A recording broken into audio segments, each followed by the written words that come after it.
concertation des aînés de la Haute-Yamasta. Vous répondez aujourd'hui à une invitation de la table de participer à une conférence offerte par le docteur Alain Poirier.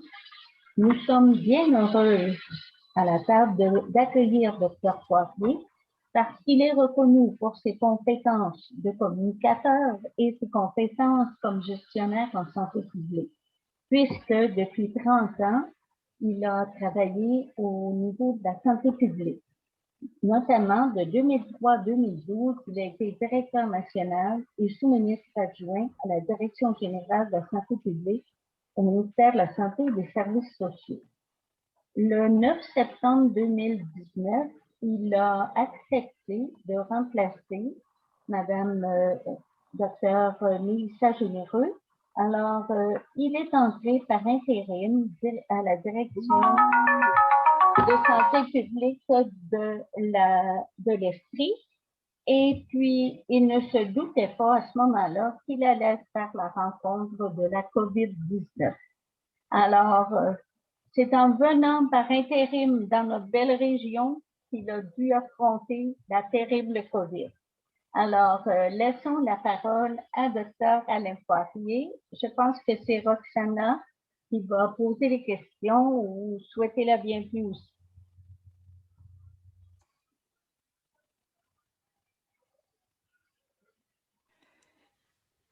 Et je vous remercie beaucoup d'avoir accepté l'invitation et pour ne pas allonger beaucoup plus les attentes de tout le monde, je vous laisserai la parole parce que de toute façon, je pense que vous avez reçu la liste des grandes questions que la majorité des personnes se posaient. Et après, on verra si le public lève la main suite à votre exposé, on pourra répondre des questions.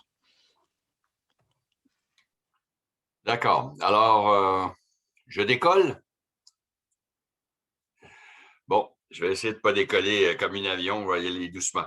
Bonjour, merci beaucoup de m'avoir invité. Écoutez, je disais en blague il y a quelques instants que quand j'ai commencé à offrir la disponibilité pour expliquer la vaccination un peu partout, à droite, à gauche, aux gens qui le voulaient bien, on a fait beaucoup de ce genre de conférences.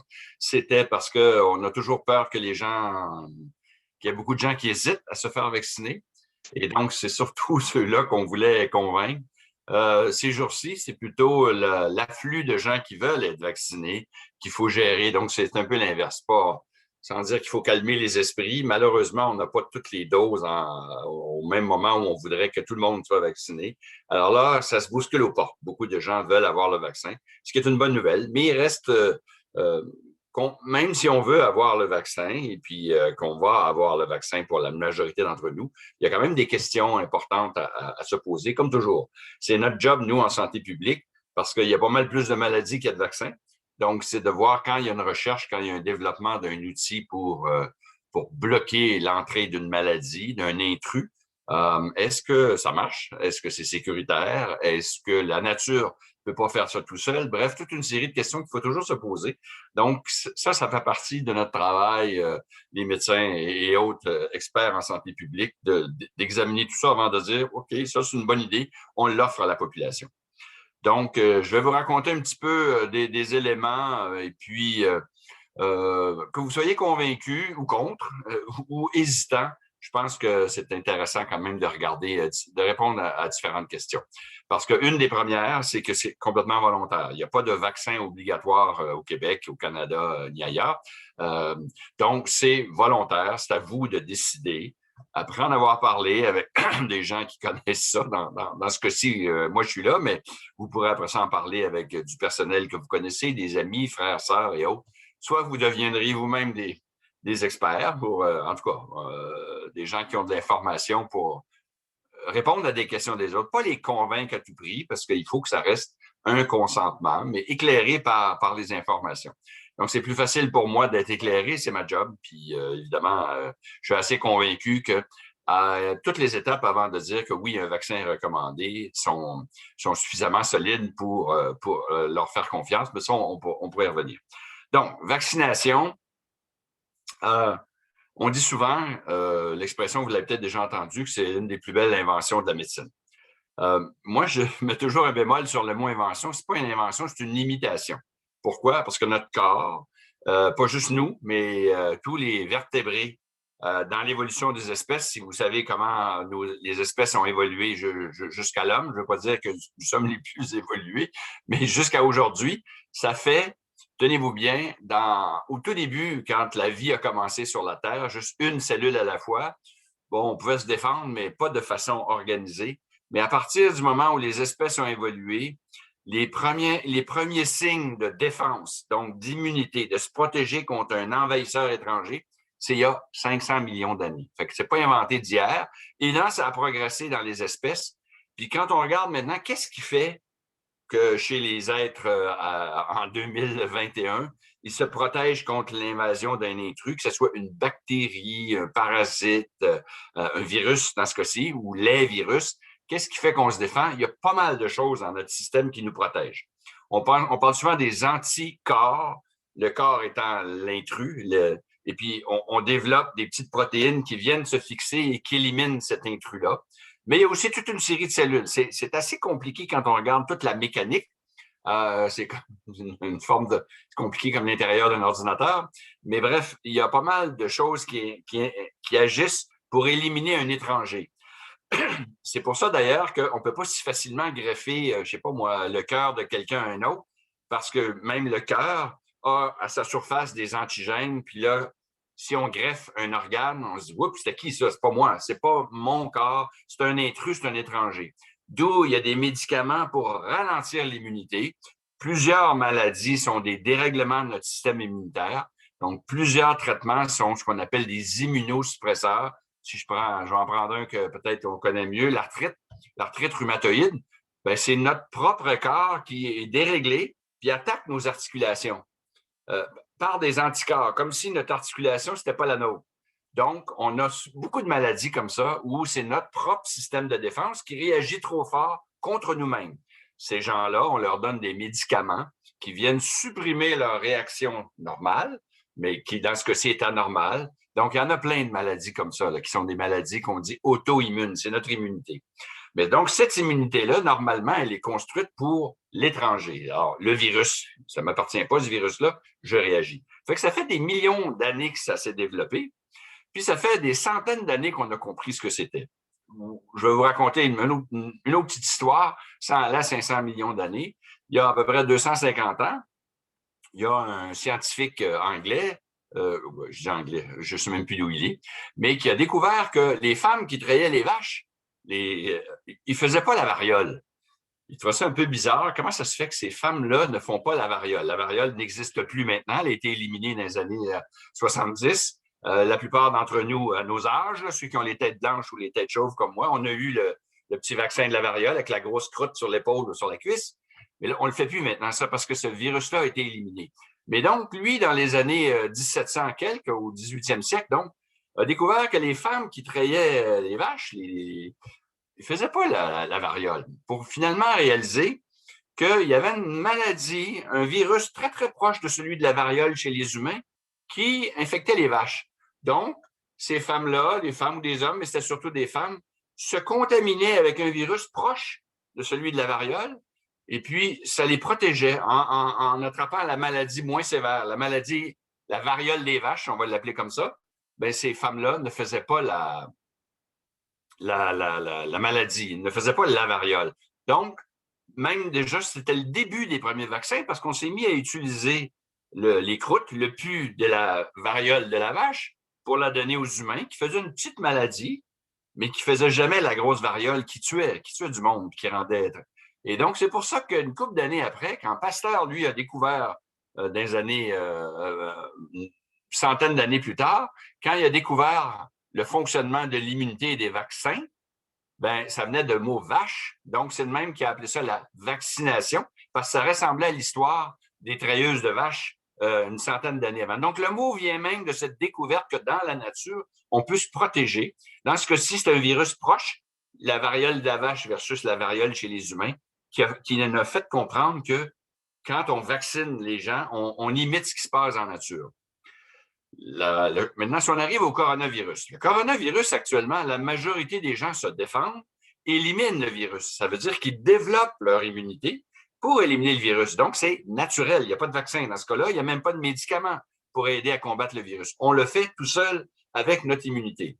Maintenant, pourquoi un vaccin? Ben, c'est parce qu'il y en a, oui, on le fait tout seul, mais ça peut laisser des séquelles.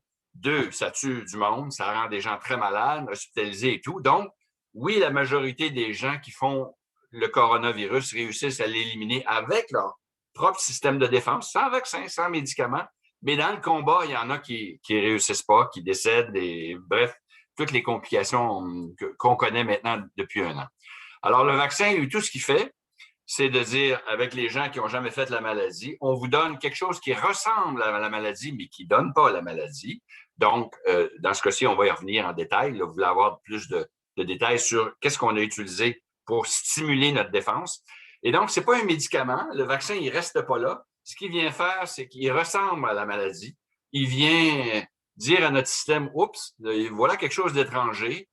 Puis là, on garde la mémoire. Dans nos cellules, on est capable de dire, quand le vrai virus va arriver, le vrai coronavirus va arriver, je vais réagir, je vais l'éliminer. Je ne ferai pas la maladie ou je n'aurai pas de complications. Ça marche dans la majorité des cas. Ce n'est pas 100%. C'est pour ça qu'on dit que le vaccin est efficace, très efficace, mais ce n'est pas 100% tout le temps qu'on a eu le vaccin puis qu'on est complètement protégé, mais c'est très, très bon comme le pourcentage des gens qui sont protégés comparativement à ceux qui n'ont pas le vaccin, ben c'est dans les 80-90%, on pourrait y revenir. Donc, c'est ça, c'est une imitation de la nature.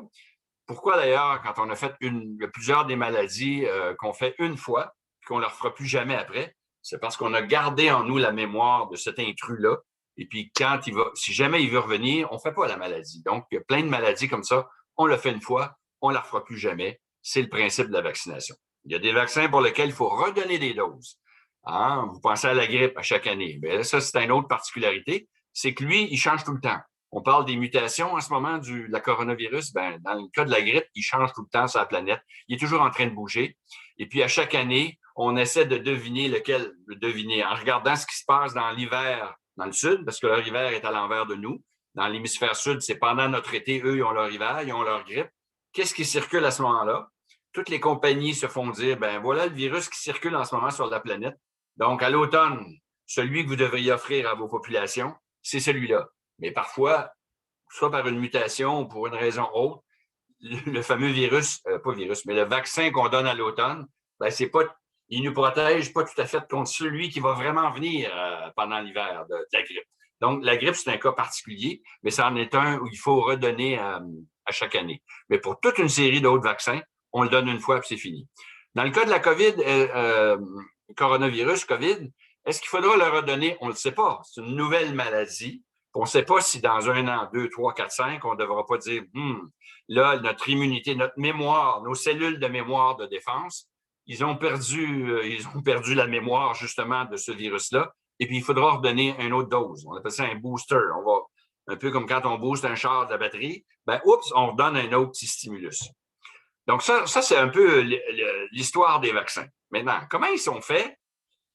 Parce qu'ils veulent imiter la maladie pour nous préparer. Ben, jadis, au tout début, quand on prenait le pus de la variole des vaches, puis on le donnait, ben, ça, c'était un peu dangereux parce que c'est un virus vivant. Il faut faire une petite maladie qui était la variole des vaches, mais avec les années, tout ça a bien changé. Après ça, il y a eu des vaccins qu'on a juste chauffés, qu'on a essayé de diminuer un peu la force pour ne pas faire la maladie, mais ça, c'est risqué. Des fois, ça ne marche pas bien. Maintenant, de nos jours, qu'est-ce qu'on donne pour imiter le virus? Ben, on donne différentes choses. Un virus, c'est essentiellement du matériel de la mémoire, donc du matériel génétique. Un virus, c'est juste ça. Ça ne se reproduit pas tout seul. Et à la surface, ben, il y a une couche à la surface, puis il y a des petites protéines qui font que ce virus-là vient se coller dans nos poumons ou dans nos cellules. C'est comme ça. Puis là, il rentre dans la cellule, il se multiplie, il fait des millions de copies, il fait éclater nos cellules du poumon, on vient malade, on tousse, etc. Il peut aller dans le cerveau, il peut aller ailleurs. Donc, cette petite particule-là, si on la donne au complet, on ferait la maladie. C'est pas ça qu'on veut. Ça. En ce moment, toutes les mesures qu'on prend, la distance du 2 mètres, le masque et tout, c'est qu'on ne le veut pas, ce virus-là. Alors, au lieu de prendre tout le virus et de l'injecter, soit des fois en le chauffant, un vaccin, c'est quoi? c'est qu'on prend des fois juste une partie, le petit pic, juste le petit pic du dessus. On ne donne pas de matériel génétique. Si on donne juste le petit pic, bien là, notre système va dire « Hey, lui, je ne l'aime pas, c'est un étranger, je vais préparer des anticorps contre ce petit pic-là. » Il y a des vaccins qui sont faits comme ça. Les 2 premiers qu'on a vus arriver, là, on est rendu à 4, un 4e autorisé, mais on en a 3 actuellement au Québec qui sont utilisés différemment. Les 2 premiers, c'est qu'on a pris une partie de l'intérieur du virus, une partie du matériel génétique. Et quelle partie on a pris? Juste un petit bout. Donc, on n'a pas toute la maladie, on a juste un petit bout. C'est le petit bout qui code, qui prépare à la production de la petite protéine, le pic du coronavirus. Donc, c'est ça qu'on rentre, qu'on injecte dans le bras des gens. Et puis, ce petit bout d'ARN-là, ARN messager, ben lui, une fois qu'il est rentré dans notre cellule, il se sert de nos cellules pour produire la petite protéine, le petit pic. Donc, on ne peut pas faire la maladie, ce n'est pas tout le virus, c'est une petite partie qui produit le pic de la couronne du virus. Une fois que ça s'est produit, là, nos autres cellules disent « Hey, lui, je ne l'aime pas ». Donc, ce n'est pas la protéine qu'on injecte, c'est comment notre propre corps fabrique la petite protéine du virus. Donc, c'est comme ça. Donc, les 2 premiers, Pfizer et Moderna, les 2 premiers qui sont arrivés au Québec, qui ont été autorisés, le Pfizer, c'est le 9 décembre, puis l'autre, c'est le 23 décembre. Mais très rapidement, on a commencé à vacciner. Je dirais très rapidement. Ce n'est pas si vite que ça parce qu'on manque de doses. Toute la planète voulait de ces vaccins-là. On a donc commencé à vacciner avec ceux-là. Ça, c'est un petit bout du matériel génétique. Matériel génétique, certains s'en inquiètent, disent « Ah, ça va changer, on va devenir des organismes génétiquement modifiés. » Non, ils ne rentrent pas, c'est de l'ARN, alors que nos cellules sont faites d'ADN, c'est une autre chose. Donc, il ne rentre pas, il ne vient pas changer la génétique, il est complètement éliminé. Tout ce qu'il fait, c'est qu'il produit la petite protéine contre laquelle nos cellules vont réagir. Fait que ça, c'est les 2 premiers. Le 3e qui vient d'arriver, c'est pas tout à fait la même technique, mais c'est un peu la même logique. Là, c'est le AstraZeneca ou Covishield. C'est la même recette. Ça, c'est pas de l'ARN du virus, c'est plutôt un petit bout, un tout petit bout de matériel. Il est juste entré via un autre virus semblable, un autre petit virus atrophié qui ne crée pas de maladie. Donc, c'est une autre façon d'entrer le matériel pour qu'on réagisse contre lui, et ainsi de suite. Là, on va en voir, il y en a 6 grandes catégories qui sont en recherche. Il y a plus de 200 compagnies sur la planète qui sont en train de travailler. Évidemment, tout le monde s'est mis. C'est la première grande pandémie contre laquelle on combat. Oui, il y a eu celle de 14-18. Il y a eu le H1N1, mais qui était des toutes petites pandémies de grippe, mais non pas de coronavirus. Donc, là, on a un 4e qui est autorisé, Johnson, la compagnie Johnson, la même qui fait la poudre de bébé, là. Mais celui-là, on n'en a pas encore au Canada ni au Québec. Donc, ça, c'est comment ils sont construits. Si jamais vous voulez m'arrêter pour d'autres questions là-dessus, on pourrait revenir. On a du temps pour répondre à des questions. Maintenant, quand on injecte ça, là, il y a une réaction qui se passe. Donc, il y a ce qu'on appelle des effets secondaires. L'effet primaire, si on veut bien se défendre. Mais là, il y a quelque chose qui se passe dans le bras. Là. Au lieu de l'avoir dans les poumons puis ailleurs, on a injecté quelque chose qui ne nous donnera pas la maladie. Mais là, il y a une défense. Notre système dit « Hey, je ne l'aime pas, lui. Je commence à développer une capacité de réagir. Je développe ma mémoire. » Bien, il se passe quelque chose dans le bras. Alors, si on le donnait, évidemment, si on le donnait de l'autre bord, ça serait de l'autre bord. Mais bref, il se passe quelque chose. Là, le système immunitaire est en train de dire « Je me développe une mémoire. » Donc, qu'est-ce que ça fait? Donc, les effets, ben, ça peut faire mal. Ça fait une petite bosse. Ça peut être chaud. On peut même des fois, vous savez, les ganglions, les petites bosses qui nous poussent quand on a une infection partout dans le corps, bien là, vu qu'on l'a injecté dans le bras, on peut avoir un peu de ganglion. On est en train de se défendre, développer un peu comme quand on combat un virus, même si ce n'est pas tout le virus, on peut faire un peu de fièvre, un peu plus fatigué. Il y a des gens même qui disent « Oh, je ne file pas aujourd'hui », le lendemain d'une dose. Donc, oui, il y a des petits symptômes généraux parce que notre corps est en train de combattre le vaccin. Et ça, c'est ce qu'on appelle des effets secondaires attendus, normaux. C'est assez fréquent. Ils sont même beaucoup plus fréquents. Ils sont moins fréquents chez les aînés. Ça c'est un bon point. Pourquoi? Ben, le mauvais point, c'est parce que justement, notre capacité de développer des anticorps et des cellules de défense est un petit peu moins fort avec l'âge. Quand on regarde, il y a pas mal de choses qui sont moins fortes avec l'âge, y compris nos muscles. Ben, nos muscles de défense sont un peu moins forts. Donc, c'est les plus jeunes, en bas de 55 ans, mettons, où il y a plus de symptômes à la vaccination. Et lorsqu'il y aura une deuxième dose, pour l'instant, on n'est pas rendu là, mais lorsqu'il y aura une deuxième dose, les symptômes sont un peu plus forts à la deuxième dose. Justement, pourquoi? Bien, parce qu'on a déjà développé une partie de la mémoire, puis la deuxième dose, elle vient la renforcer pour le long terme. Donc, la réaction dans les études, les études faites par les compagnies pharmaceutiques, lorsqu'il y a eu une deuxième dose, est un peu plus forte. Mais on n'est pas rendu là pour l'instant, c'est la première. Ça, c'est les effets classiques où beaucoup de gens vont faire quelques jours, une semaine à peu près. Tu peux encore avoir de la douleur, mais ça disparaît habituellement assez vite. Par contre, à très court terme, et ça, c'est très rare, mais ça existe, c'est pour ça qu'on vous demande, après d'être vacciné, de rester 15 minutes, dans certains cas jusqu'à 30. Il y a des gens qui peuvent faire une réaction allergique rapide, un peu comme quelqu'un qui fait un choc et qui, avec une piqûre d'abeille, les gens allergiques aux piqûres d'abeille, ils peuvent, en dedans de peu de temps, avoir une grosse chute de pression, une grosse réaction immunologique. Donc ça, ce qu'on appelle un choc anaphylactique, c'est très rare, c'est quelques cas par centaines de milliers de doses, mais ça se traite assez bien parce que c'est très, très rapide avec une injection d'adrénaline. Vous savez, les fameuses épipènes que les gens prennent quand ils font de l'allergie, les enfants à l'école et tout. Donc ça, on vous demande de rester 15 minutes après la vaccination pour être sûr qu'il n'y a pas quelque chose comme ça qui va arriver. C'est arrivé, il y en a eu en Estrie. Les gens reçoivent une shot sur place par une infirmière, un médecin d'épinéphrine, adrénaline. C'est la même chose. C'est deux mots différents qui veulent dire la même chose pour diminuer. Et au besoin, il y en a qui sont même allés à l'hôpital pour être sûr. On va regarder. Mais ça, c'est très rare. Mais il faut le nommer. Ça fait partie de réactions rapides. Et c'est pour ça, c'est pas juste pour vos beaux yeux qu'on vous garde 15 minutes après. C'est pour être sûr que cette réaction aiguë-là ne va pas arriver. Mais c'est très rare. Maintenant, est-ce qu'il y a des gens qui ne devraient pas recevoir le vaccin? Évidemment, si vous ne le voulez pas, vous ne le recevrez pas. On ne va pas vous le donner de force. Il faut consentir de façon éclairée avec des informations comme celles que je vous donne. Et puis, en passant, il y a un beau, sur le site du ministère, si vous marquez ministère de la Santé là, sur Internet, pour ceux qui aiment aller s'amuser, sur Google, vous marquez vaccin COVID, questions-réponses. Et là, il y a pas mal des choses que je dis là qui vont se retrouver là, mais il y a toute une série de réponses à plein de questions. Il y a des pages et des pages de questions et de réponses sur les différents vaccins. Donc, les contre-indications, si jamais, quand on va arriver à la deuxième dose, si vous aviez fait ce que je viens de décrire, la réaction forte à la première dose, là, on ne donnerait pas la deuxième dose et où des fois ça arrive, mais ça va être sous surveillance médicale. Donc, c'est à peu près la seule contre-indication. Tout le reste, vos maladies, si vous prenez des anticoagulants, des médicaments pour le cœur ou peu importe, il n'y a pas de contre-indication. On a vu à l'occasion, on a dit, on ne le donnera pas aux aînés ou aux femmes enceintes ou aux enfants. Pas parce que c'est dangereux, parce que les compagnies n'ont pas fait d'études. Dans certains cas, par exemple AstraZeneca, le troisième qui est arrivé, au début, il n'y avait pas beaucoup de gens en haut de 65 ans qui l'avaient reçu.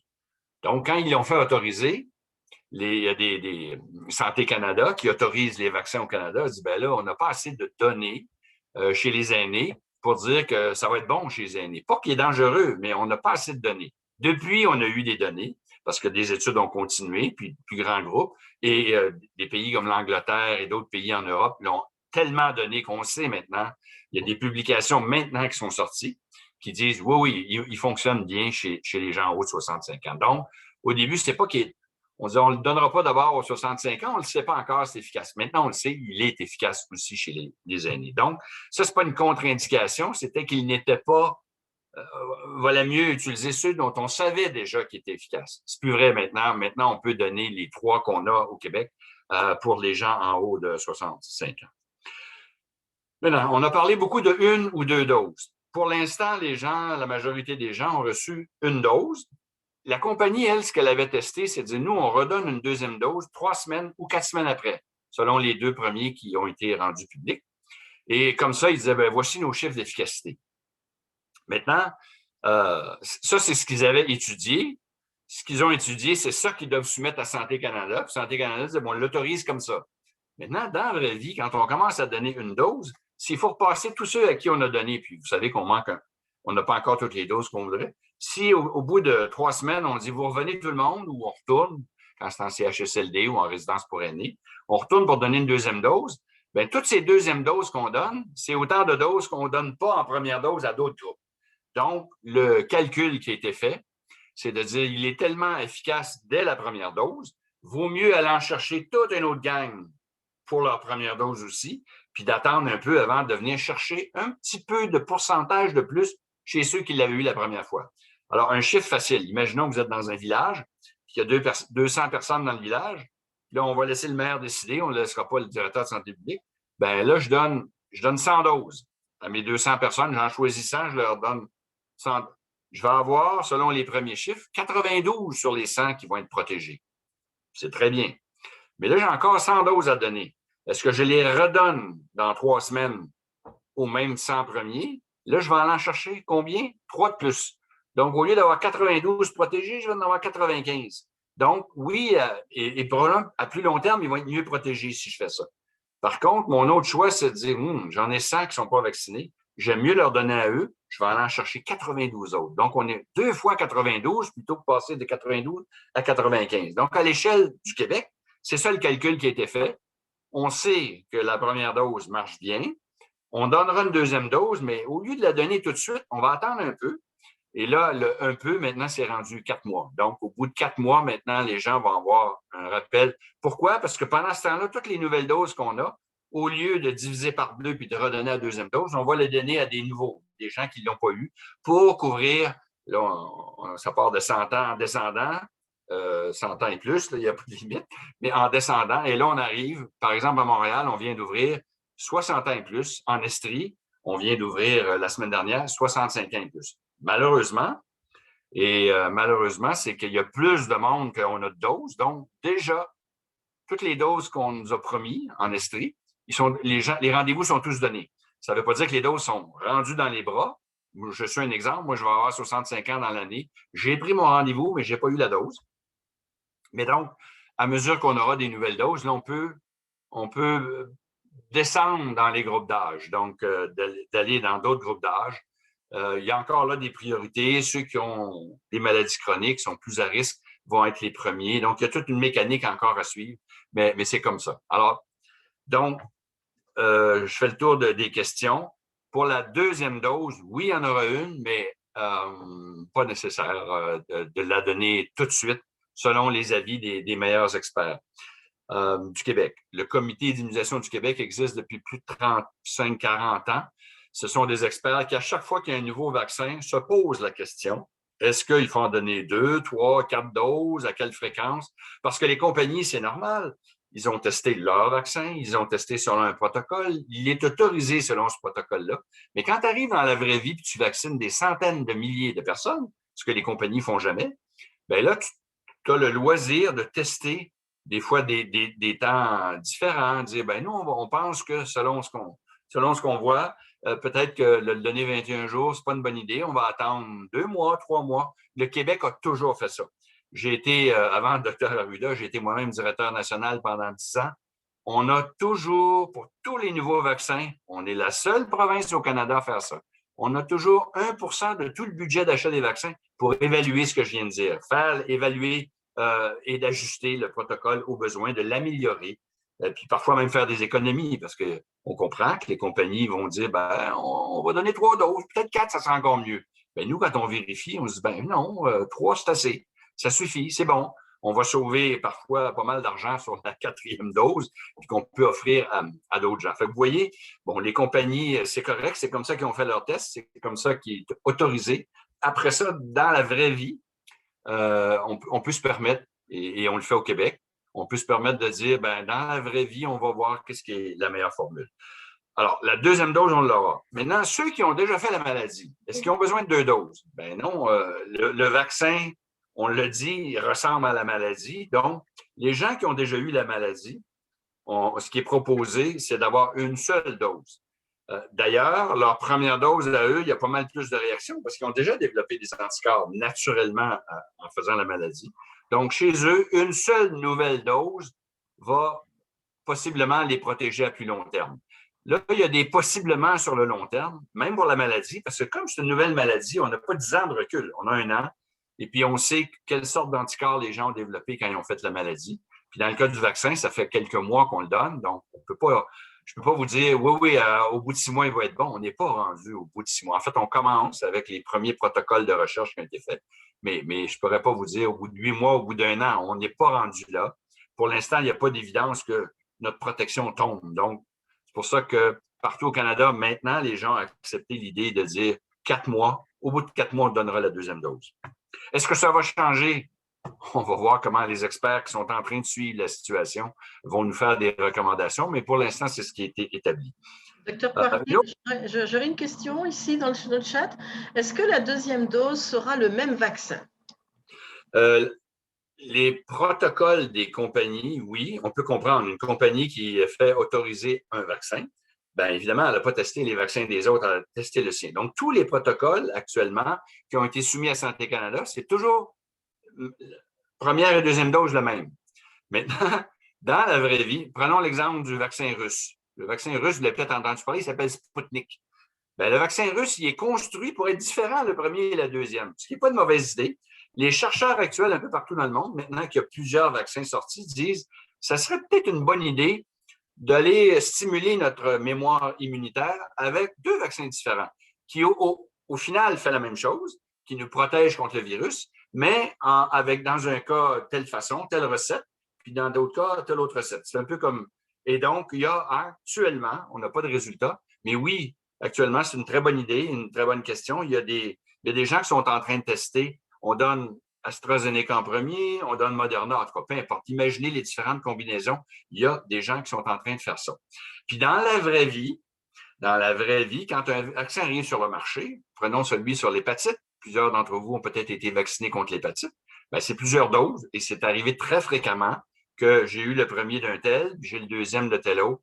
Donc, tout ça, il est fort probable que ça marche et des compagnies sont en train d'évaluer. Donc, pour l'instant, on est encore, selon les protocoles, le même. Si j'ai eu Moderna, je vais avoir Moderna le deuxième, mais c'est pas une contradiction. C'est au contraire, beaucoup de virologues ou d'immunologues ou de médecins en microbiologie disent que c'est une bonne idée de stimuler notre mémoire de 2 façons différentes.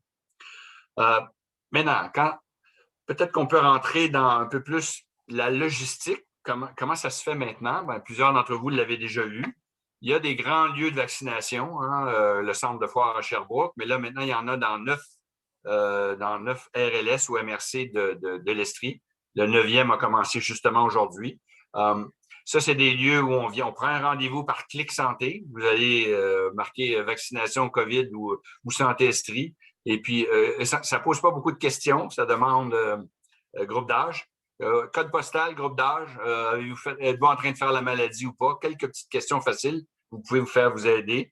Et si ça ne marche pas par Internet, téléphone fonctionne aussi bien. Les gens au bout, eux, sont devant leur ordinateur et peuvent vous fournir des dates de rendez-vous. Donc, il faut avoir essentiellement deux informations. Le code postal pour savoir où je vais aller me faire vacciner. En Estrie, où il peut y avoir, dépendamment où vous habitez, il peut y avoir plus qu'un choix. Ça, c'est pour les lieux. Je vais arriver après aux pharmacies parce qu'il faut en parler aussi. Mais donc, les lieux, et ça vous prend votre numéro d'assurance maladie. Mais même si jamais vous n'aviez pas votre carte, on peut aussi obtenir un rendez-vous et il faudra le fournir. Donc, on va sur Clic Santé. En fait, pas besoin de retenir ce mot-là, Santé Estrie ou vaccin COVID. Et puis là, vous allez entrer. Ça, c'est sur le site Internet. Sinon, vous appelez, puis les téléphonistes au bout peuvent vous prendre le rendez-vous. Donc, ça, c'est pour où est-ce que je peux me faire vacciner. Consigne importante pour ceux qui attendent encore leur rendez-vous, il ne faut pas arriver longtemps d'avance. Contrairement à toutes les autres vaccinations où on n'est pas inquiet, là, on est inquiet dans les rassemblements pour tout le monde, tous les groupes d'âge, peu importe. Donc, on ne veut pas de grandes files d'attente. Rappelez-vous, en 2009, là, les énormes files d'attente, les gens ne prenaient pas de rendez-vous puis ils se présentaient quand c'était leur temps. Mais puis là, ils attendaient dehors. Bref, on avait installé des façons de faire. Mais là, il fait encore froid. Évidemment, ça va être mieux, mais on ne veut pas que les gens se rassemblent. Il faut arriver 5 minutes avant, pas plus. Donc, on le sait que dans bien d'autres rendez-vous, on aime ça arriver de bonne heure pour ne pas manquer notre chance. Mais là, votre rendez-vous, il est inscrit. Et puis, si vous allez dans un centre de vaccination, vous restez dans votre voiture. Mon rendez-vous est à 10 heures. Bien, à 10 h moins 5, vous allez à la file. Il y a des gens pour gérer aussi la file. Maintenant, est-ce qu'on est toujours vaccinés ensemble? Vous aviez une question, Oui, madame? j'ai une question pour vous, docteur Poirier, parce que ça écrit en même temps. Apparemment, on dit qu'il est impossible actuellement de s'inscrire en Estrie parce que c'est complet. Exact. C'est vrai. Que vous avez, Exact, oui. Et puis il y a d'autres questions qui rejoignent celle-ci également. Est-ce que, donc il y a un rendez-vous, un délai de 7 à 10 semaines pour les 65 ans et plus? Est-ce que c'est un problème d'organisation ou de dose? Et est-ce que les régions socio-sanitaires reçoivent les vaccins en fonction de leur population ou selon d'autres critères? OK. Et Bon, c'est ben, vrai. la réponse, c'est vrai. On manque de doses actuellement. On attend. Il y en a d'autres. Il y en a toujours qui arrivent. Aussitôt qu'elles arrivent, nous, on rajoute des plages de rendez-vous sur le site. Mais pour l'instant, en ce moment, aujourd'hui, moi, j'ai essayé en fin de semaine. Ça a été compliqué.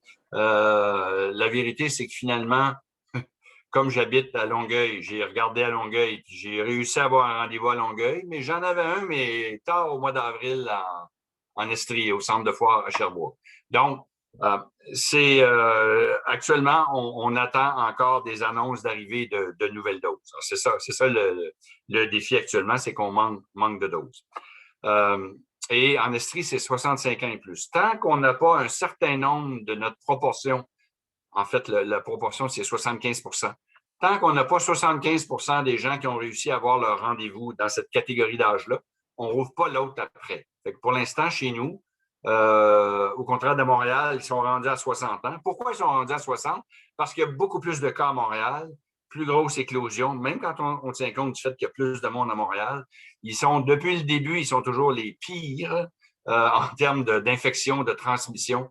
De sorte qu'il y a quasiment 2 mois, la décision, tout le monde, pas tout le monde, mais tous les directeurs de santé publique et le ministère, on s'est entendu pour aller là où ça fait mal, c'est-à-dire Laval, Montréal, donc de donner plus de doses pour essayer de diminuer un peu la transmission communautaire.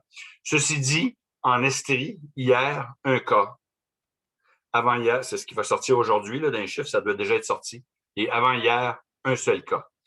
C'est une bonne nouvelle. Ça ne veut pas dire qu'il n'y en a pas d'autres qu'on a manqué, mais c'est une bonne nouvelle. Ça veut dire que tout le monde ensemble, oui, le vaccin aide beaucoup parce que nos travailleurs de la santé sont pas mal vaccinés. Nos CHSLD, nos résidences pour aînés, tous ceux qui voulaient, quand je dirais pas tous sont vaccinés, mais tous ceux qui le voulaient sont vaccinés. Là, on a fait pour les gens qui reçoivent des services à domicile, ils l'ont aussi reçu, je pense que ça s'est terminé hier ou dans les derniers jours. Bon, tout ce monde-là, il y a un délai quand même. Hein, je l'ai expliqué, je ne sais pas si je l'ai dit, mais il y a un délai avant d'être protégé. La fameuse douleur puis toute la défense. Chez les plus jeunes, mettons, on dit habituellement au bout de 2 semaines, les anticorps, notre mémoire, tout ça s'est développé. Comme c'est un peu plus lent avec l'âge du développement, on dit habituellement 3 semaines. Les gens disent, par exemple, on a eu une éclosion il y a 2 semaines dans le bout d'Asbestos, dans une résidence pour aînés. Ils avaient reçu le vaccin, mais seulement quelques jours avant. Donc, le quelques jours avant n'a pas empêché une éclosion dans cette résidence pour aînés parce que la protection n'était pas encore apparue suffisante. Les gens qui l'ont fait la deuxième fois, c'est des gens qui ne l'avaient pas fait lors de la première éclosion. Donc, ça revient un peu à cette notion d'immunité. Ceux qui l'avaient fait une première fois avaient développé une immunité personnelle. Évidemment, sans parler des complications puis des décès qu'il y a eu. Et donc, ceux qui l'ont fait, c'est ceux qui ne l'avaient pas fait la première fois. Donc, c'est eux qui auraient particulièrement bénéficié de la vaccination. Mais elle venait juste d'arriver, la vaccination, au moment où le virus est encore entré dans cette résidence. Mais donc, quand on regarde en Estrie, on a eu des centaines de lieux où il y avait de l'éclosion au plus fort de la crise. Ce matin, 3 lieux, 2 écoles, puis il reste une résidence pour aînés. Il n'y en a plus dans les CHSLD, il n'y en a plus dans les hôpitaux. Nos écoles, nos garderies, c'est à peu près tout disparu. Donc, ça va beaucoup mieux. Là. Partout au Québec, ça diminue. Puis en Estrie, là, aujourd'hui puis hier, c'est des records qu'on n'a pas vus depuis. Je pense qu'on a eu 4 jours de suite l'été dernier où on avait eu 0 cas. Mais 2 jours à 1 cas, là, ça, c'est de l'inédit. Fait que ça, c'est au moins pour vous rassurer.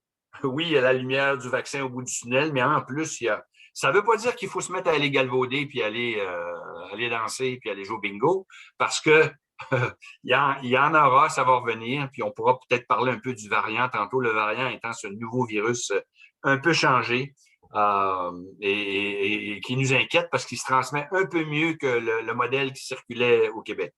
Parlant de variants, puis on parle de vaccination et de variants, une des questions que vous aviez, c'est est-ce que ça fonctionne, les vaccins, contre ce nouveau virus-là? La réponse, c'est oui pour ceux qui circulent. Exception, Afrique du Sud, c'est moins bon. Pas que ça ne fonctionne pas, mais c'est moins fort. Le taux de protection sur le variant d'Afrique du Sud, vous dites, qu'est-ce qu'il fait ici, celui d'Afrique du Sud? Ben oui, il est arrivé, notamment en Abitibi-Témiscamingue. Si vous avez des amis là-bas, ben, le variant qui circule en Abitibi, c'est celui d'Afrique du Sud. Alors, eux n'ont pas fait exprès, on ne leur a pas envoyé du AstraZeneca parce que le AstraZeneca, le dernier des 3 vaccins, il est moins bon, il est bon juste à peu près à 50 quelques %. Donc, oui, c'est mieux que 0, mais on a mieux envoyer l'autre vaccin, Pfizer, Moderna, parce que lui, il travaille très bien contre ce variant d'Afrique du Sud. Alors, oui, c'est un peu compliqué tout ça, mais on surveille ça tout le temps, la capacité d'un vaccin versus les nouveaux variants. Donc, 2 doses. Une des questions que vous m'aviez déjà envoyées, si j'ai un conjoint, est-ce qu'on peut être vacciné ensemble? La réponse est oui, si vous êtes dans le même groupe d'âge. Par exemple, moi, j'ai 65 cette année, ma femme a 63. Ben, elle, en fait, elle va recevoir le vaccin, mais parce qu'elle est médecin et elle s'occupe de patients.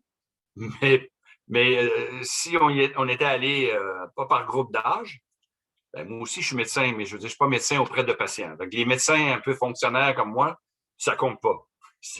Je suis obligé d'attendre mon groupe d'âge, et là, j'ai 65 ans. Donc, c'est des travailleurs de la santé, mais qui sont auprès des gens. Quelqu'un qui travaille dans un bureau et qui ne voit pas de malade ou qui soigne personne, il ne passe pas avant les autres. Il attend son groupe d'âge. Donc, par exemple, ma conjointe, elle, c'est en tant que médecin, même si elle a 63, puis moi, c'est parce que j'ai 65. C'est pas parce que je suis médecin que je suis vacciné. En fait, je ne suis pas encore vacciné. J'ai bien hâte. Bon. Une autre question. Mon médecin ou mon pharmacien pourra-t-il me vacciner? Alors, la réponse, maintenant, aujourd'hui, c'est ni l'un ni l'autre, parce que les pharmaciens en Estrie ne sont pas encore nommés, ne sont pas encore identifiés. Il y en a qui ont levé la main, pas tous. Et la liste, si on est à Montréal, on peut regarder la liste des pharmaciens qui acceptent de vacciner. En Estrie, on ne l'a pas encore, la liste. Tous les pharmaciens de la province, on parle de 1500 pharmacies qui ont levé la main. Et il y en a en Estrie, mais on ne l'a pas la liste encore. Fait que dans quelques temps, je ne peux pas vous dire quand exactement, on aura la liste et vous saurez si le pharmacien au coin de la rue, chez vous, l'offre. Il faudra quand même prendre des rendez-vous et il n'y aura pas toutes les doses qu'il veut. Chaque pharmacie devrait recevoir par semaine 100 doses. Donc, pas 100 doses par jour, par semaine. Donc, mais ça, c'est une offre qui va encore s'élargir au lieu d'aller retourner au pod, je ne sais pas moi, à Quaticook, à Sherbrooke ou à Magog. Ben, peut-être qu'il y a une pharmacie tout près de chez vous qui pourra offrir les vaccins. Mais pas les médecins. Pour l'instant, les médecins, pourquoi? Parce que toutes ces petites fielles-là, une fois qu'elles sont ouvertes, c'est compliqué à gérer. Puis une fois qu'elles sont ouvertes, rappelez-vous, même la H1N1, c'était la même chose. Une fois qu'elles sont ouvertes, on ne veut pas perdre les 3 doses qui restent à la fin de la journée parce que le médecin a vacciné deux personnes dans tel groupe d'âge et tout. Alors, pour l'instant, les médecins soignent les gens et n'offrent pas la vaccination. Donc, pharmacien, ça viendra. En Estrie, on nous a dit mi-avril. Donc, 3 semaines. Dans 3 semaines, on devra avoir la liste des pharmacies. Alors, pour se faire vacciner. Il y a une autre question, je pense que je l'ai dit, mais on dit, peut-on nous obliger à nous faire vacciner? La réponse est non. Ça n'existe pas la vaccination obligatoire. On veut que ça soit consenti de façon volontaire, éclairée, avec des séances comme aujourd'hui. On peut répondre à des questions. Puis, si vous avez des hésitations, vous demandez à des personnes à qui vous faites confiance. Parce que quand on hésite, c'est pour toutes sortes de bonnes raisons. Il n'y a pas de puce, il n'y a pas de... Il n'y a pas de farfeluterie dans ce vaccin-là. Il y a juste ce que j'ai expliqué. Voilà. Est-ce que le vaccin, une autre question que j'ai, vous n'hésitez pas, hein, si vous en avez d'autres sur les sujets dont je parle, vous me faites signe. Est-ce que ça peut empirer certaines conditions médicales? La réponse, c'est non. Sinon, que, évidemment, les petits symptômes que j'ai décrits, parfois, comme je dis, on peut faire un peu de fièvre pour lequel on veut prendre du Tylenol ou autre chose, ou soit on a une petite douleur. Mais peu importe l'autre, quelconque autre maladie, cardiaque, diabète ou etc., il y a pas de, ça empire pas les autres maladies. Ça va vraiment à voir avec les autres conditions médicales. Ici, il y a une question justement par rapport à ça. Une personne demande avec une maladie auto-immune, si c'est recommandé dans son cas? Bon, très bonne question. Une maladie auto-immune, c'est notre propre immunité qui réagit un peu comme l'arthrite que je décrivais plus tôt. Ces gens-là ont souvent des médicaments pour empêcher ça, pour empêcher que leur immunité, donc ils reçoivent des médicaments qui les met un peu plus à risque en temps normal parce qu'on essaie de ralentir leurs propres cellules immunitaires d'attaquer les articulations, dans le cas de l'arthrite. Mais on pourrait parler de lupus, il y a la maladie de Crohn, il y a beaucoup de maladies qui sont, notre immunité est un peu détraquée. Or, les médicaments qu'on a inventés, c'est de dire, on va essayer d'endormir un peu ton immunité. On dit c'est des immunosuppresseurs. On va endormir ton immunité pour pas t'attaquer les articulations. Bien, le problème, si on a endormi déjà leur immunité, puis on leur donne un vaccin, bien, ils ne développent pas bien leur capacité de réagir contre le virus. Donc, c'est moins efficace. C'est pas dangereux. Mais leur donner un vaccin à ces gens-là, c'est moins efficace. On a déjà endormi leur immunité. Alors, il y a des médicaments comme ça pour ralentir l'immunité qui peuvent être retardés. Des fois, c'est aux 6 mois. Des fois, c'est aux 4 mois. Des injections, des infusions. Si vous recevez tous les jours un médicament, ben là, c'est compliqué. Mais si vous l'avez avec des mois d'intervalle, en parlant avec votre médecin, peut-être qu'il peut retarder un peu votre infusion ou votre injection d'immunosuppresseur, puis qu'au bout de 2 mois, vous dites, ben là, j'ai mon rendez-vous. Donc, mon immunité, elle est revenue un peu. C'est pas bon pour ma maladie que j'avais avant, mais l'immunité étant venue, quand je vais donner le vaccin, là, mes cellules de défense vont se développer. Mais ça, il faut discuter ça avec votre médecin. Est-ce qu'on pourrait ralentir un peu mon immunosuppression? Sinon, si on ne peut pas, parce que votre maladie est trop sévère, vous êtes bien contrôlé comme ça, on donne le vaccin et 2 doses. Peut-être qu'un jour, on dira 3 pour ces gens-là, parce que il y a quand même une efficacité, mais moins forte. Donc, ce n'est pas dangereux, c'est juste que à cause de vos médicaments, vous allez moins développer d'anticorps ou de défense contre le fameux virus. Alors, ce n'est pas un risque, c'est juste que malheureusement pour vous, les médicaments que vous recevez vont faire que vos cellules de défense sont moins énergiques. D'où l'idée d'avoir 2 doses quand on est sous immunosuppression.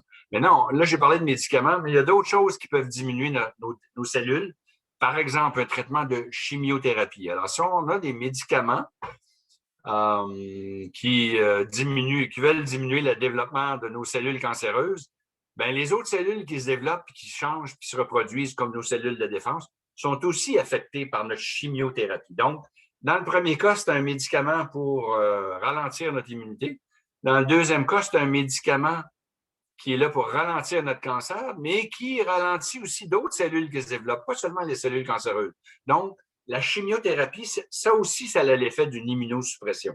Alors, si on vous donne le vaccin, comme ce n'est pas un vaccin vivant ou atténué ou autre, c'est juste une petite protéine, un petit bout de protéine, il n'y a pas de danger de réactiver qu'il soit. Il ne sera pas plus dangereux. Il va juste être moins efficace pour réveiller la mémoire de vos cellules. Avez-vous une autre question, Madame Hon? Non? Oui? Oui, ici, il y a des questions.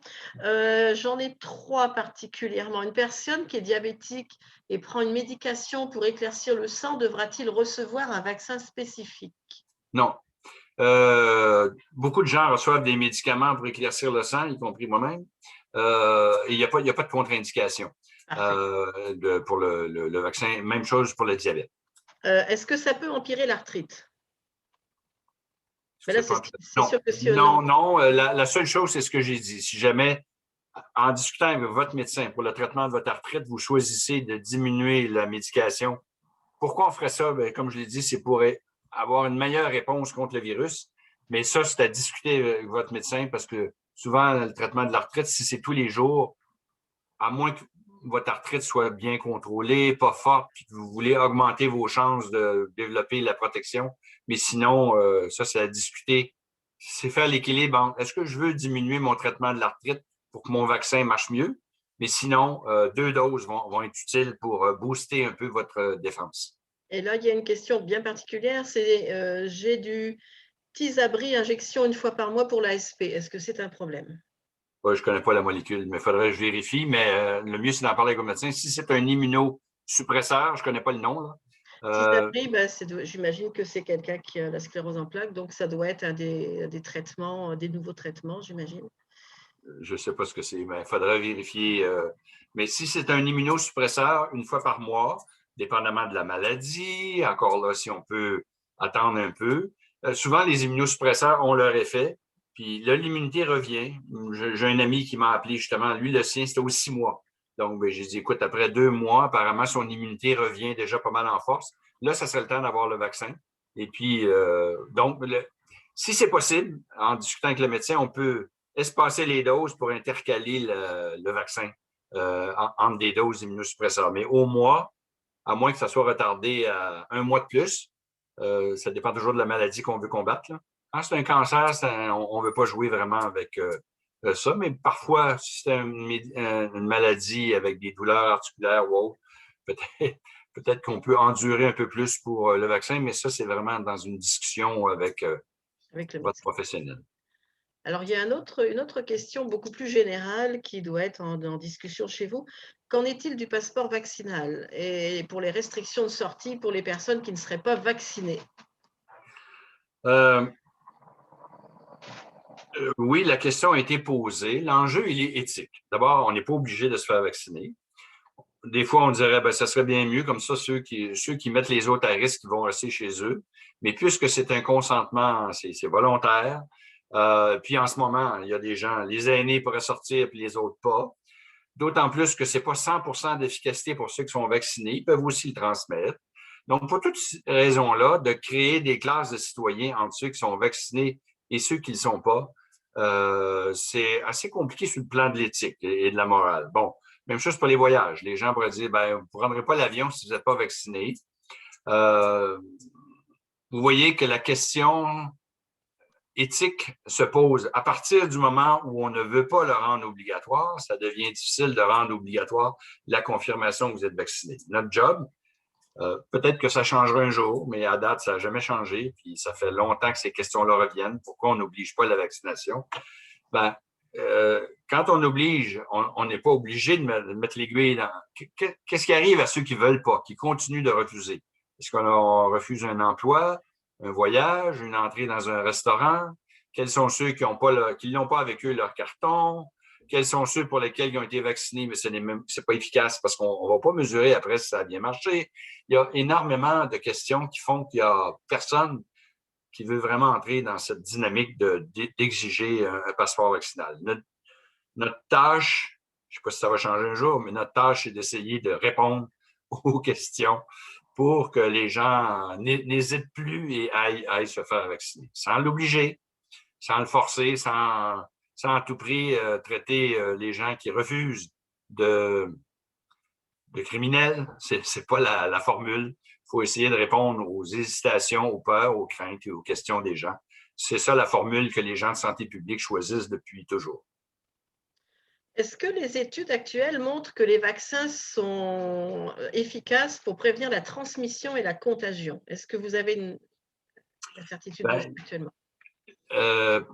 Point d'interrogation. On pense qu'il n'y a pas de raison de penser que ça ne le ferait pas, que ça ne diminuerait pas. Pourquoi? Parce que si on est moins malade, on produit moins de virus. On doit donc, logiquement, selon le principe de l'immunologie, on devrait transmettre moins de virus. Mais on le sait, dans ce cas de ce virus-là, il y a des gens qui ne font même pas de symptômes et qui transmettent. Donc, il n'y avait pas de symptômes, c'est-à-dire qu'ils produisaient peu de virus, mais ils réussissaient quand même à contaminer d'autres gens. Donc, on pourrait imaginer que notre défense, je suis vacciné, j'ai ma défense, quand le virus arrive, je ne suis pas malade, je ne suis pas hospitalisé, ça c'est bien, c'est ce qu'on veut, mais ça se peut bien qu'il soit quand même, parce que le vaccin ne vise pas le virus, mais ça se peut bien que le virus est rentré en moi, que c'est peut-être divisé un peu, mais j'ai suffisamment de défense pour empêcher que j'ai des symptômes, je sois malade, hospitalisé et même décédé, mais peut-être que j'ai développer un peu de virus et donc que je peux le transmettre. Alors ça va prendre du suivi à très long terme pour avoir la réponse à ça. Mais la probabilité, c'est qu'on transmet beaucoup moins quand on est vacciné. Mais est-ce que c'est zéro? Depuis le début, la réponse à ça, c'est on ne le sait pas vraiment. Il faut suivre à long terme pour voir si on aura des cas de gens vaccinés qui ont été à l'origine d'éclosion. Moi, je suis à peu près certain qu'entre les deux, la réponse va être c'est très, très rare, mais ça existe. La preuve, il y a même des gens qui font aucun symptôme avant le vaccin, qui font aucun symptôme avec la maladie et qui l'ont transmis. Donc, petite dose de virus multipliée en moi. Et puis, j'ai réussi à donner la maladie à quelqu'un d'autre. Alors, c'est pas impossible, ça existe. Ça devrait être beaucoup moins fréquent chez les gens vaccinés. J'aurais une dernière question en ce qui me concerne un peu plus particulière pour les personnes qui ont été désignées lourdement handicapées et qui devraient être vaccinées à domicile. Qu'est-ce que vous entendez sous le terme lourdement handicapé? Ben, en fait, dans la logique, tous ceux qui peuvent, puis pas besoin d'avoir un handicap physique si extraordinaire. Il y a des gens qui vont se déstructurer, on dit dysfonctionnels, ne fonctionnent pas bien. Qu'on pense à des populations, il y a des ressources, des endroits où on peut avoir des gens qui ont des déficiences intellectuelles ou de l'autisme, ou bref, qui ne fonctionnent pas bien en société. Et puis, c'est compliqué de partir avec 7-8 usagers qui sont là, puis de s'en aller au centre de foire, puis yeah, on va faire la file, on attend. Les instructions, les consignes sont difficiles. Donc, la définition peut être plus large ici. C'est quelqu'un qui, sur le plan de la mobilité, juste de le mobiliser, ça va déstructurer une personne. Ces gens-là méritent qu'on aille faire. Mais donc, évidemment, il y a plein de cas de figure. Au début, c'était facile, CHSLD. Même les ressources intermédiaires familiales, au début, ça a été, on va faire les aînés, on est dans le groupe des aînés. Mais après, quand on a fait dans certains endroits, tout le monde, s'il y avait 8 personnes, ils ont été vaccinés. Mais parfois, c'est un étage complet de gens qui étaient des aînés, puis d'autres étages. Donc là, il y a eu toutes sortes de cas de figure. Puis je suis sûr que toutes les régions n'ont pas fait exactement la même chose selon le nombre de gens qui sont dans un lieu donné. Mais la logique de la mobilité, indépendamment de physique, peut-être qu'on a un gros gaillard qui est bien en forme, qui est parfaitement capable d'aller au centre de foire, mais de le sortir de son milieu, parce qu'il est autiste ou qu'il y a une autre déficience, ça va être très, très compliqué. Alors là, la liste de priorités et de mobilité, comment on va aller vacciner à domicile est en train d'être établie. Il y a dans chaque CIUS maintenant une équipe, un directeur de vaccination qui regarde tout ça. En fonction des doses qu'on reçoit, des demandes, les groupes d'âge, il faut tout concilier ça un peu comme un casse-tête. Donc, la réponse, c'est pas ni oui ni non, c'est on regarde en fonction. Ceux qui sont capables de prendre un rendez-vous avec leur famille ou peu importe, d'aller se faire vacciner sur place, puis que ça les bouleverse pas, on encourage ça parce que c'est beaucoup plus simple. En fait, c'est très compliqué cette vaccination. On pense à l'aiguille qui rentre dans le bras, mais ça prend des pharmaciens, ça prend des congélateurs à moins 80 degrés pour le Pfizer, ça prend des gens qui évaluent le risque, qui surveillent après, ça prend des agents de sécurité, ça prend un grand stationnement, ça prend pas mal de choses. Et puis, le fameux vaccin, on ne peut pas le transporter nous-mêmes, hein, dépendamment de lesquels. Ils sont transportés par une compagnie qui est à Boucherville, qui est notre compagnie qui nous dessert. En fait, c'est la grande compagnie qui nous dessert en Estrie. Et puis, c'est empaqueté avec du moins 80, puis ça s'en va à tel endroit. Il faut que ça soit conservé dans des frigidaires, surveillé 24 heures sur 24 pour pas que la température baisse. Alors, ça a l'air tout simple de dire on met une aiguille dans le bras. C'est comme la vaccination en entreprise. On dit, on va faire ça, ça va être facile. Non, non, ça prend toute une différentes sortes de personnel puis d'encadrement, surveiller les complications. En tout cas, j'arrête là. J'ai deux autres questions pour vous. Vous voyez, les questions arrivent. Est-ce que vous prévoyez vacciner les enfants éventuellement? Oui. Les premières études ont été faites chez des gens en haut de 18 ans. Même chose chez les femmes enceintes. Il n'y avait pas de femmes enceintes, puis il n'y avait pas de jeunes en bas de 18 ans. Donc, quand c'est autorisé par Santé Canada, ils disent on ne peut pas l'autoriser chez les femmes enceintes, les enfants. Pas parce que c'est dangereux. Selon toute évidence, ce ne sera pas dangereux pour eux. Pas du tout. D'ailleurs, en ce moment, des études le font, ça. Mais au début, puis même, il y a des compagnies qui n'avaient pas beaucoup de gens en haut de 65 ans. Donc, ce que j'ai expliqué tout à l'heure par rapport à AstraZeneca. Mais donc, oui, les enfants, les études en cours, en urgence, les premières compagnies ont fait 18 ans et plus, souvent 18 à 65, de sorte que, puis ils n'ont pas pris de femmes enceintes. Ça, c'est à peu près toujours comme ça. La vérité, c'est qu'il y a déjà des femmes enceintes qui se font vacciner. Des médecins, par exemple, qui, après avoir discuté avec leur gynéco-obstétricien, regardent l'équilibre des risques, puis il n'y a aucune évidence. Ce n'est pas un virus vivant. Donc, ni pour mon fœtus, ni pour moi, il n'y a pas d'évidence qu'il y aura plus de risques. Il n'est pas autorisé comme ça, mais après en avoir discuté avec mon médecin, il y a des professionnels de la santé, des médecins en Estrie qui ont reçu le vaccin, qui ont dit, moi, j'en ai discuté. J'aime mieux me protéger contre le virus parce que dans mon travail, je suis exposé à la maladie. J'aime mieux me protéger contre le virus même s'il n'est pas autorisé. Autorisé, je le mets en guillemets, là, parce que ça veut juste dire qu'il n'avait pas été testé. Il n'y a aucune évidence. Les microbiologistes disent qu'il n'y a rien qui nous porte à penser que c'est un risque pour les femmes enceintes. Même chose pour les enfants. Donc là, actuellement, le temps qu'on arrive, parce qu'ils ne sont pas à risque, ils sont en bout de piste, en bout de liste, quand je dis pas à risque, beaucoup moins à risque que toutes les autres catégories d'âge. Donc, le temps qu'on arrive là, on aura des données d'essais d'études de vaccination chez les plus jeunes. Et si j'avais à gager aujourd'hui, on l'offrira aussi aux plus jeunes, bien sûr. J'ai une autre question. Est-ce qu'il est trop tôt pour parler d'effets à long terme sur des années à cause des vaccins? Oui et non. Oui, il est trop tôt parce qu'on n'a pas des années de recul. Donc, si je vous disais, on sait que c'est bon, qu'il n'y a aucun problème après 3 ans, je mentirais parce que c'est dans l'année qu'on a développé ces vaccins-là. Maintenant, ça fait plus de 20 ans qu'on fait des études sur les ARN messagers. Il y a beaucoup de gens ont entendu « Ah, c'est un nouveau vaccin, il m'inquiète ». Ça fait plus de 20 ans qu'il y a des études. Le grand avantage actuellement de tous les chercheurs et les 200 compagnies qui testent leurs vaccins, c'est que la pandémie, elle est partout sur la planète. Elle se transmet.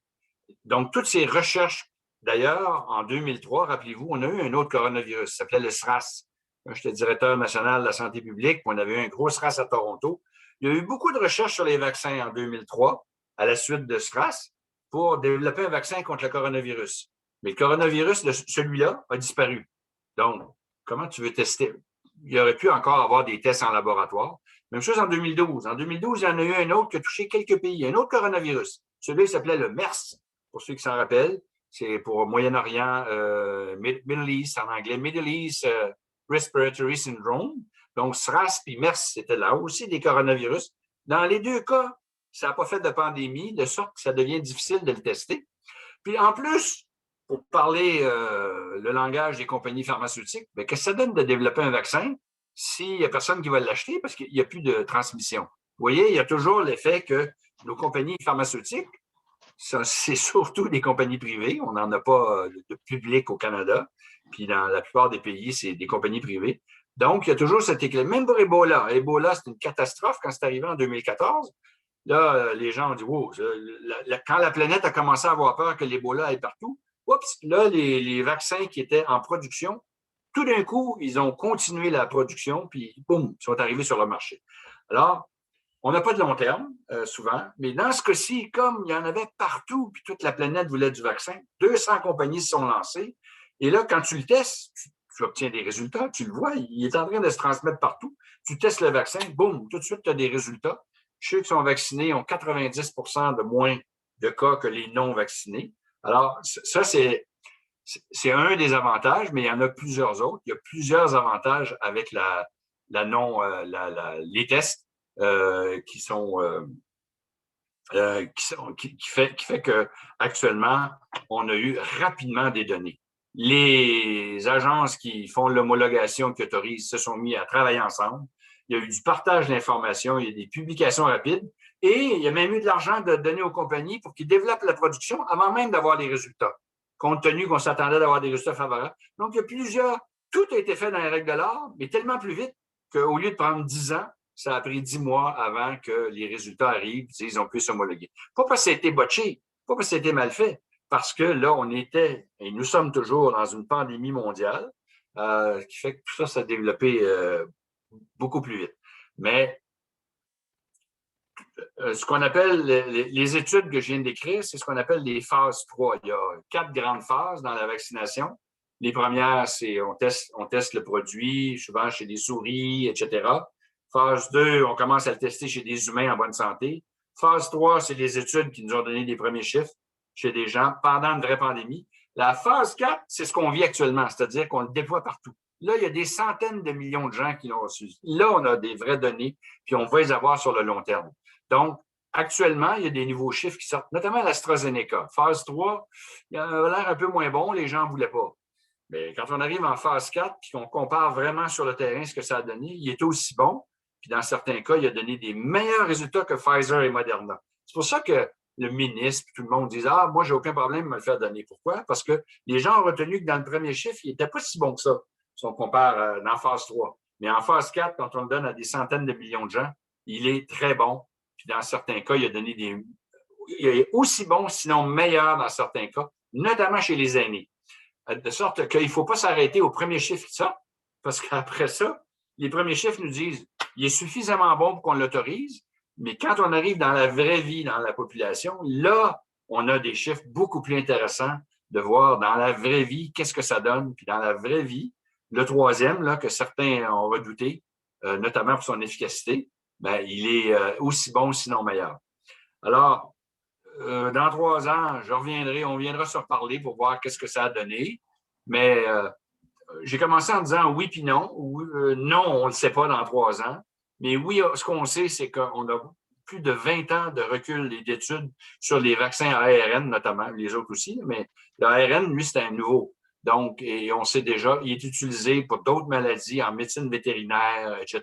Donc, il n'y a pas de raison de penser dans la façon dont il est construit qui va donner des effets secondaires dans 3 ans. Mais ils sont toujours surveillés. Tous ces effets secondaires-là, on a des programmes très détaillés pour surveiller l'impact à long terme quand on le déploie.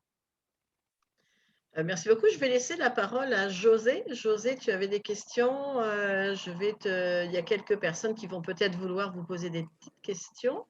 Alors, José. Oui. Oui, bonjour, M. Poirier. Je voulais seulement Bonjour. savoir, effectivement, depuis lundi matin, on essaie de prendre des rendez-vous pour des aînés là, sur le site. Et effectivement, il n'y a plus de plage horaire là, de disponible. Est-ce qu'on sait quand à peu près qu'il risque d'avoir des ouvertures dans ce sens-là? Tous les jours, tous les soirs, on a des conversations avec le ministère, puis il y a tout le temps des surprises. Il y a tout le temps des surprises. Fait que je ne peux pas vous le dire non, que ce soir à minuit ou demain, il faut suivre l'affaire. Si on l'avait, un vrai beau plan, un beau calendrier là, qui va ouvrir, je ne sais pas moi, on le dirait, mettons, il va y avoir 10 000 doses de plus qui vont s'ouvrir, pas chaque jour, mais peut-être pour le Québec, tant. Mais on ne l'a pas, cette information-là. Il y a plein de surprises.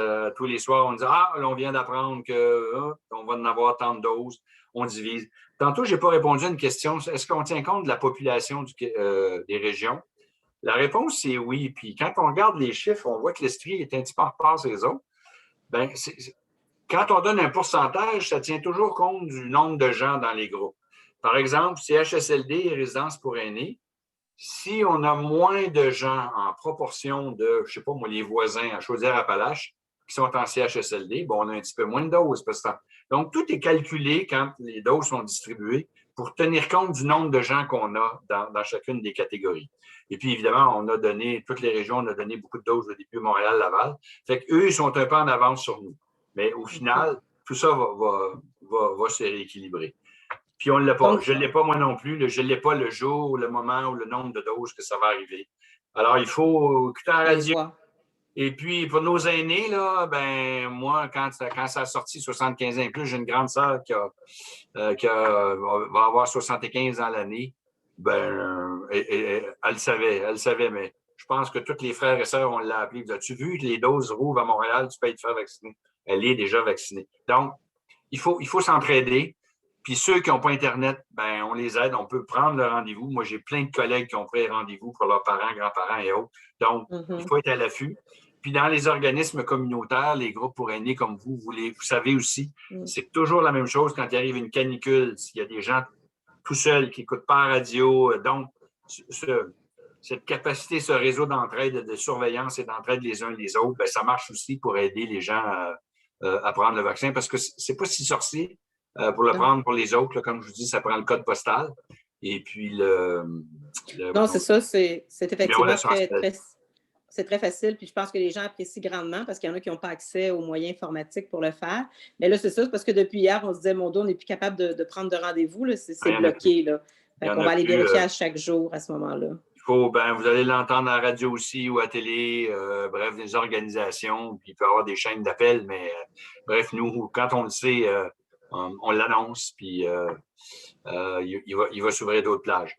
Une autre affaire aussi qu'il faut que je vous dise, c'est qu'on pourrait, par exemple, avoir un rendez-vous le 28 avril, puis là, boum, il y a des plages qui rouvrent plus tôt que ça. On peut très bien, sans annuler le premier pour ne pas le perdre, on peut aller en prendre un nouveau plus tôt. puis après annuler celui qu'on avait qui était plus tard. Donc, ça se fait aussi. On ne va pas vous appeler pour dire « Ah, bien, vous avez un rendez-vous le 28, voulez-vous le changer pour le 8 avril? » Voyez-vous? Donc, c'est à nous aussi de surveiller ça. S'il arrive des plages, on garde celui mieux vaut un tien que deux, tu l'auras. On garde celui qu'on a là. On essaie d'en prendre un plus tôt si c'est possible. Puis là, on va vous donner un rendez-vous. On ne va pas noter que vous en avez déjà un plus tard. C'est à vous, après ça, d'aller annuler le deuxième. Mais je vous dirais que ça crée certains problèmes parce qu'on a eu des échos ici qu'il y a des personnes qui ont pris jusqu'à 4 rendez-vous, justement, au cas où qu'il y aurait le AstraZeneca et qu'ils ne le voulaient pas.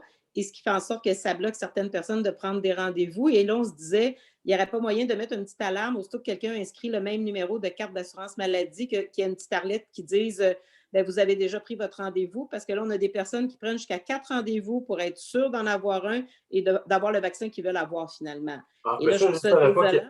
Je ne savais pas qu'il y avait des coquins qui étaient… Oui. Oui. Fait que là, on perd des places et c'est du gaspillage. Là, les vaccins ne se donnent pas nécessairement. Oui, bien, merci de l'information.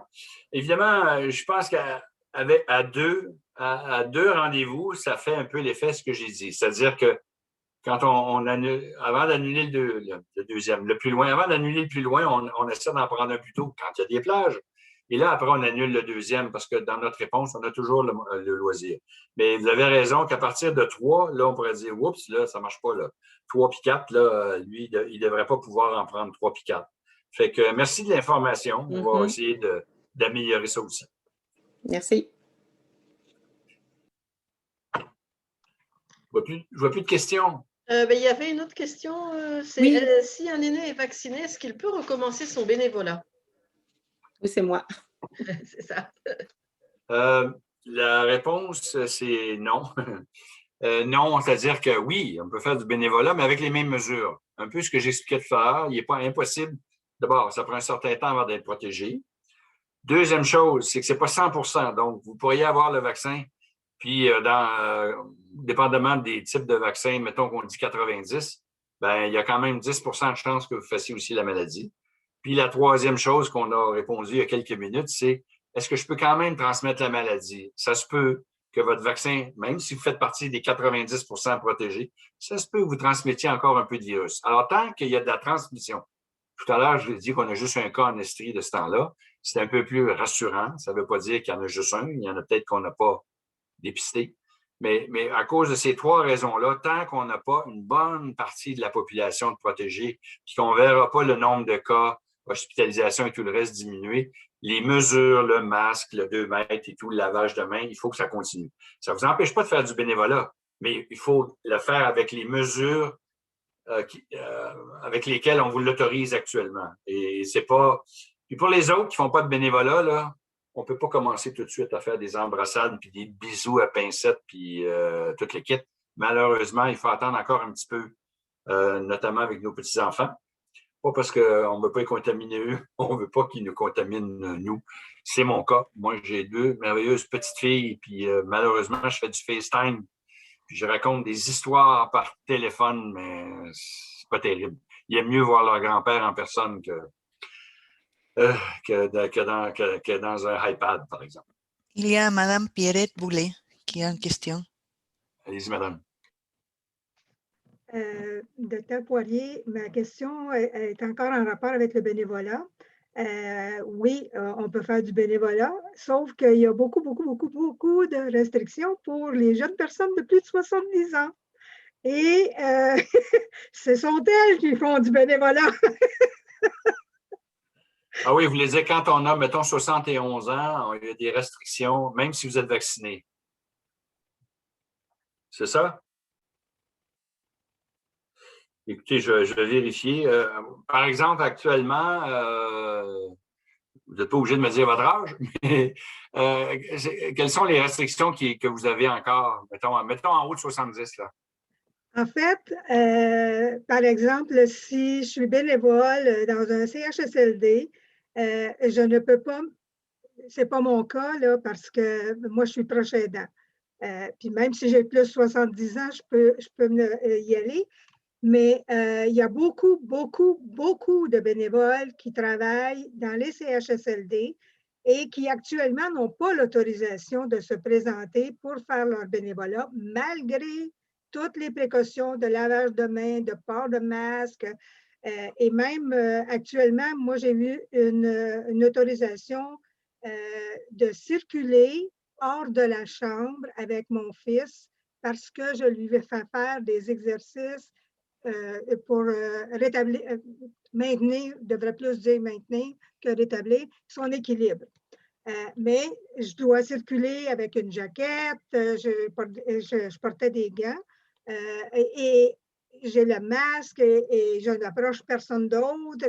Et alors, toutes ces restrictions-là, elles sont maintenues et elles sont plus que maintenues parce que la majorité des gens qui font du bénévolat en CHSLD actuellement ne sont pas autorisés à se présenter.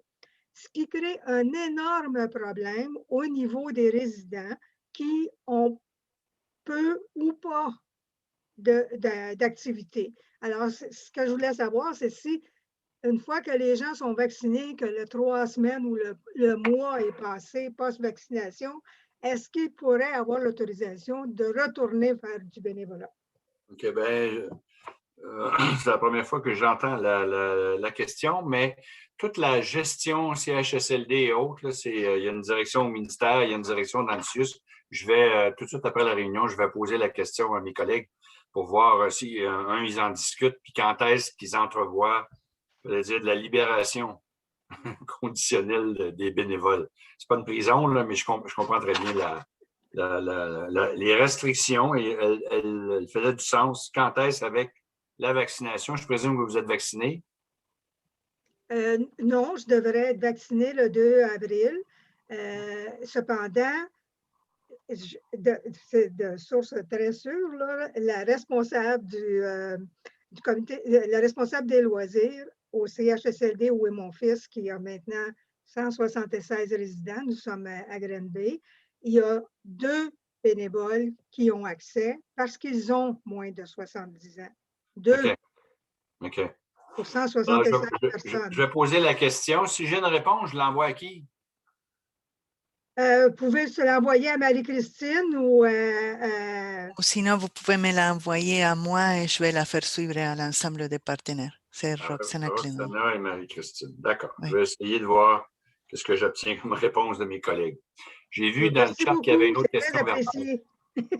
Plaisir. Oui. Bonne chance. Il y a une autre question verbale et moi, j'aurais une question technique pour vous après une information qu'on a eue ce matin. D'accord. Alors, allons-y. Bonjour. Oui.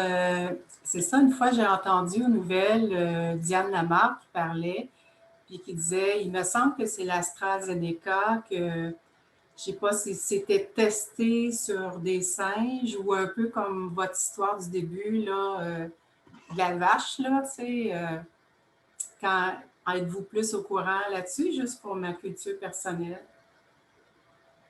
Sur quoi ça a été testé avant? Oui, bien, elle disait que, je ne me rappelle plus le sort de singe qu'elle avait dit, là.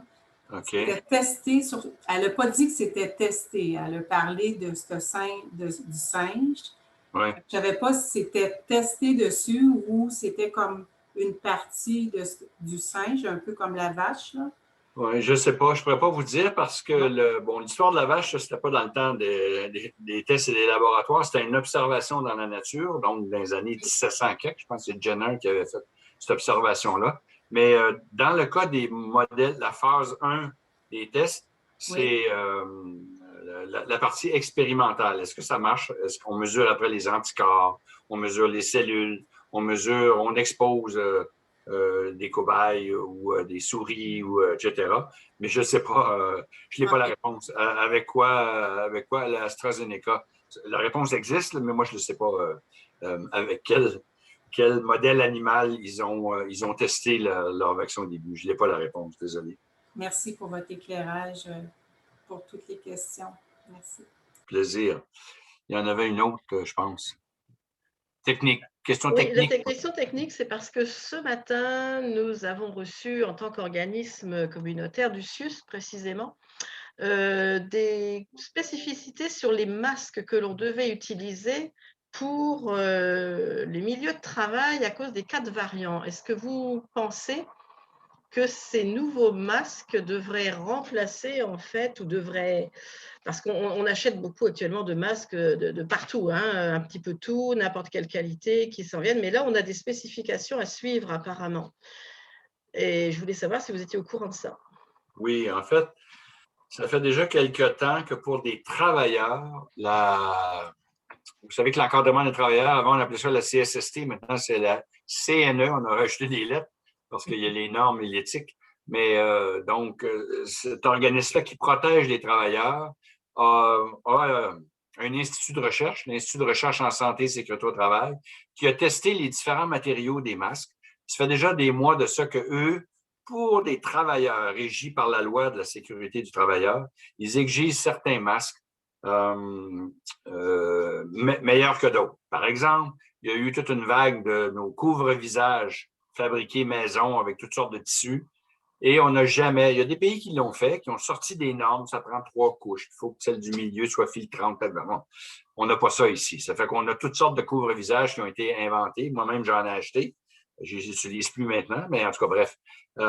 Alors que la CNESST a testé différents matériaux. Mais même parmi les masques bleus, là, je regarde autour de moi, tiens, j'en ai un ici, le fameux, ceux-là.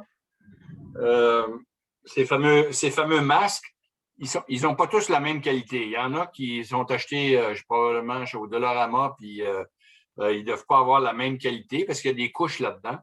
Donc, il faut s'assurer de regarder sur la boîte parce que sur le masque, on ne voit rien.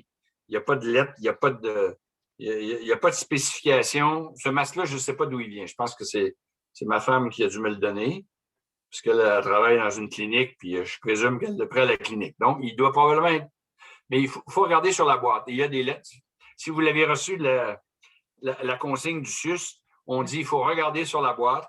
Alors, ce qui arrive, c'est qu'évidemment, il protège quand même s'il n'y a pas toutes les normes d'accréditation.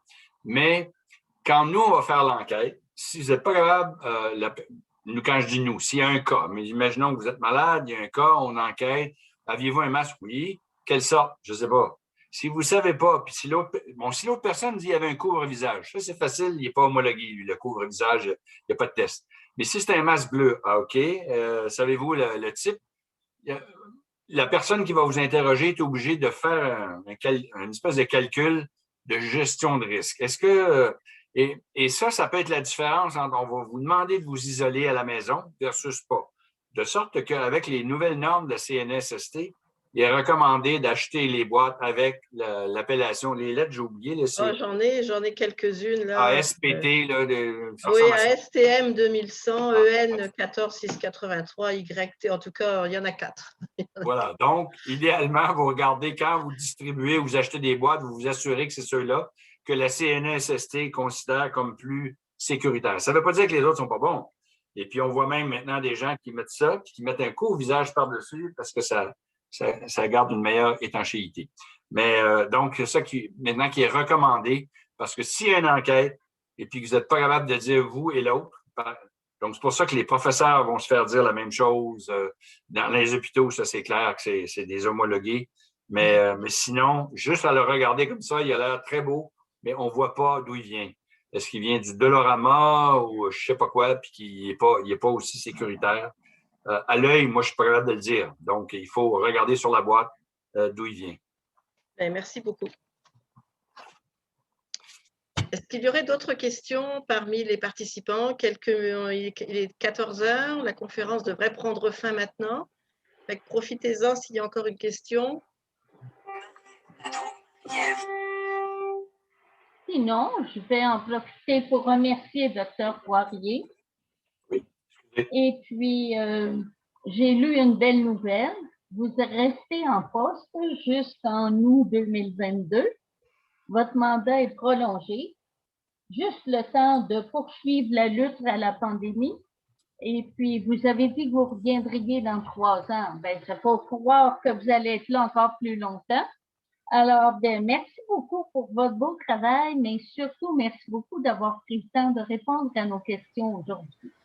Ça m'a fait plaisir. Comme je vous disais au début, mon défi, c'était d'encourager les gens à se faire vacciner. Et là, maintenant, il faut encourager les gens à attendre parce que les doses n'arrivent pas aussi vite qu'on voudrait. Alors, merci beaucoup pour tout le relais d'informations que vous pouvez faire et bien sûr pour aider les gens aussi, ne serait-ce qu'à prendre le rendez-vous et aller chercher le vaccin qui est volontaire, je le répète. Alors, merci beaucoup tout le monde. Merci. Bonne fin de journée.